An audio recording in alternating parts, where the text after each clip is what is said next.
સુરત પોલીસે બે ખંડણીખોરની ધરપકડ કરી છે। અબ્દુલ સાહિલ અને ઇશાદ ઉર્ફે સલમાનની ધરપકડ કરવામાં આવી છે। તાજેતરમાં બિલ્ડર અસલમ શેખ પાસે ખંડણી માંગી હતી।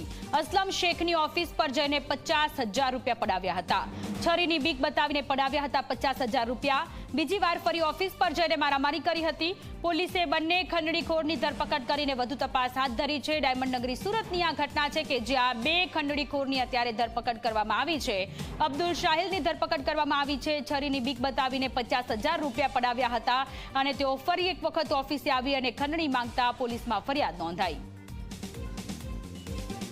अब्दुल शेख और इरशाद शेख इन दोनों ने फरियादी असलम शेख के और उसके भाई के ऑफिस पर जाकर के उन दोनों को चाकू बता के 50,000 रुपए की खंडनी मांगी थी और उसके बाद वापस से 25/9/2025 को वापस से उनके ऑफिस पे जाकर के ज्यादा पैसा मांगते हुए उनके लोहे के एक हथियार से ईजा पहुंचाई थी।